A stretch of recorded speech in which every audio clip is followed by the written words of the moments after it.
नमस्कार दोस्तों, welcome back to smart drive solutions. जैसा कि हमने पिछले एपिसोड में बात करी थी नेगोशिएशन के अंदर और कैसे हम डिस्काउंट्स ले सकते हैं, कैसे हम एक गाड़ी की ऑन रोड प्राइस तक पहुंच सकते हैं।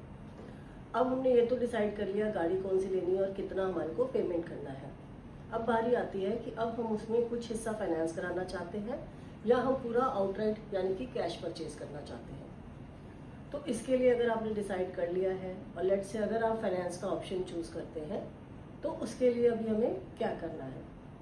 फाइनेंस के लिए हमारे पास दो तरीके से ऑप्शन है। एक तो हम जिस बैंक के साथ में हमारी बैंकिंग चल रही है हम उसी बैंक को अप्रोच करें या फिर डीलरशिप पे भी बैंकर्स होते हैं तो हम उनके थ्रू अपना लोन करवा सकते हैं। अब डिपेंड करता है कि हमने लोन कितना लेना है और वो हमें क्यों पहले से ही डिसाइड करना पड़ेगा। रीजन बीइंग कि हमें ये देखना है कि हमें लोन चाहिए कितने की ईएमआई हम कंफर्टेबली पे कर पाएंगे और कितनी ज़रूरत है एक्चुअली, ठीक है ना। क्योंकि ज़्यादा लोन लेने से आपको ज़्यादा इंटरेस्ट देना पड़ेगा, तो जितनी ज़रूरत है उतने ही लोन के लिए हमें अप्लाई करना है। अब जब लोन के लिए अप्लाई करते हैं तो हमारे को पता ही है, जैसे हमने पहले एपिसोड्स में बात करी हुई है, कि उसके अंदर सिबिल चेक होता है जिसकी रेंज 300 से 700 50 से ऊपर तक के सिबिल पे मानी जाती है। तो अगर हम बात करें कि हमारा सिबिल अगर 750 से ऊपर है तब तो हमारे पास बहुत बैंक की ऑप्शंस है और हमारे को रेट ऑफ इंटरेस्ट पे भी नेगोशिएट करने की अपॉर्चुनिटी मिलती है। और अगर हमारा सिबिल स्कोर 700 से नीचे है तब हमारे पास बहुत ही लिमिटेड चॉइस हो जाती है। हमने पहले डिटेल में बात करी है कि सिबिल स्कोर कैसे इम्प्रूव करना है, तो उसको ध्यान में रखते हुए हमें सिबिल का एक तो पता होना चाहिए। दूसरा, डॉक्यूमेंट्स भी मैंने आपको पिछले एपिसोड्स में बताए हुए हैं कि हमें क्या क्या डॉक्यूमेंट्स चाहिए होते हैं। तो डॉक्यूमेंट्स भी बस सेम है। अब प्रोसेस कैसे शुरू होता है कि जैसे आपने मान लीजिए डॉक्यूमेंट सबमिट कर दिया, आपका सिबिल चेक हो गया, उसके बाद क्या, उसके बाद होती है फील्ड वेरिफिकेशन और टैली वेरिफिकेशन। अब फील्ड वेरिफिकेशन और टैली वेरिफिकेशन के टाइम पे कुछ लोग ये मिस्टेक कर देते हैं कि वो उनका जो परमानेंट एड्रेस प्रूफ होता है वो देते हैं पर वो रह किसी रेंटेड अकोमोडेशन में रहे होते हैं। तो जब वहाँ पे फील्ड वेरिफिकेशन वाला जाता है तो पता चलता है कि ये यहाँ पे नहीं रहते हैं, तो आपकी जो फील्ड वेरिफिकेशन होती है वो नेगेटिव हो जाती है। तो आपको ये जरूर क्लियर करना है कि भाई ये तो हमारा परमानेंट एड्रेस है बट करंटली हम डिसाइड यहाँ करते हैं, क्योंकि बैंक जो है वो आपको वेरीफाई करना चाहता है। एक तो ये चीज का ध्यान रखना है। दूसरा, अगर हमारी कोई कार्ड्स की या किसी भी चीज की आउटस्टैंडिंग हो तो वो हमें पहले ही बैंक को क्लियर करनी है सो दैट कि आपका केस उसी हिसाब से प्रोसेस किया जाए। इसमें फायदा क्या है? इसमें फायदा ये है कि आपका टाइम सेव होगा, आपको अननेसेसरी किसी जगह पे ऐसा फील नहीं होगा कि अरे यार ये मेरे साथ क्या हो गया, मुझे तो ये पहले नहीं पता था। तो अगर आपको पहले से ये जानकारी होगी तो आप ये चीज क्लियरली बैंकर के साथ डिस्कस करके ही अपना केस लॉग इन कराएं।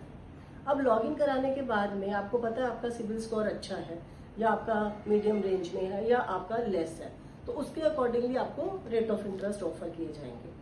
सिमिलरली जब हम डॉक्यूमेंट जमा कर देते हैं, वेरिफिकेशंस हो जाती हैं, उसके बाद अप्रूवल आता है।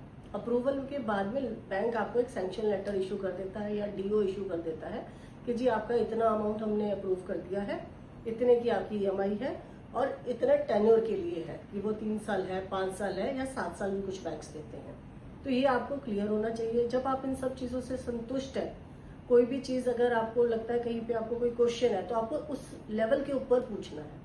उसके बाद में अगर आप एग्रीमेंट पीडीसी कर देते हो और अगर आपका जो लोन है वो डिसबर्स हो जाता है तो फिर हमारे पास कोई भी उसको रिवर्स करने का ऑप्शन नहीं है, क्योंकि उसके अंदर कुछ चार्जेस इन्वॉल्व होते हैं। अगर हम बोलेंगे बाद में कि इंटरेस्ट ज्यादा है या लोन मैंने इतना नहीं बोला था या मैंने टेन्योर कम कराया था या मैंने प्री पेमेंट के कुछ चार्जेस थे जो मुझे नहीं बताए गए, तो ये जितने भी सवाल है ये आपको जब आपका लोन अप्रूव हो जाता है तभी क्लियर करके फिर ही एग्रीमेंट पीडीसी करना है। क्योंकि बहुत सारे केसेस ऐसे हो जाते हैं कि कस्टमर का सिबिल तो जी 750 से ऊपर है बट रेट ऑफ इंटरेस्ट लग गया जी 11%, कोई मैच ही नहीं है। कैसे हो सकता है जबकि वो कस्टमर एलिजिबल है किसके लिए, अच्छे आरओआई के लिए, कम आरओआई के लिए, बट उन्होंने क्योंकि चेक नहीं किया या बताया नहीं गया या उनको लगा कि अभी मेरे को बताएंगे तब डिसबर्स करेंगे, लेकिन फाइल डिसबर्स हो गई। ये सारी चीजें बहुत ही जरूरी है, बिकॉज एक बार लोन डिसबर्स हो गया तो there is no looking back. फिर अगर आप उसको कैंसिल करते हैं तो आपको 4 से 5% का उसके ऊपर कैंसिलेशन फी लगती है। रिक्वेस्ट है, जो भी लोन डिसबर्समेंट से पहले आप करा सकते हैं अपने डाउट्स वो क्लियर कराइए, सो दैट कि जब आपका लोन डिसबर्स हो आपके डीलर के अकाउंट में तो आपको निश्चित होकर पता होना चाहिए कि हाँ इतनी पेमेंट मेरी अभी बैंक से आ गई और बाकी की मैंने डाउन पेमेंट करके गाड़ी की पेमेंट को कंप्लीट करना है। इससे रिलेटेड अगर कोई भी आपकी क्वेरी है या आप और डिटेल में जानकारी चाहते हैं तो आप हमें कमेंट बॉक्स में जरूर बताएं। हम पूरी कोशिश करेंगे कि उसके ऊपर आपके लिए कुछ ना कुछ नया आपके लिए बनाकर लेकर आए और आपको आगे से और इन्फॉर्मेशन प्रोवाइड करें। Thank you for watching smart drive solutions.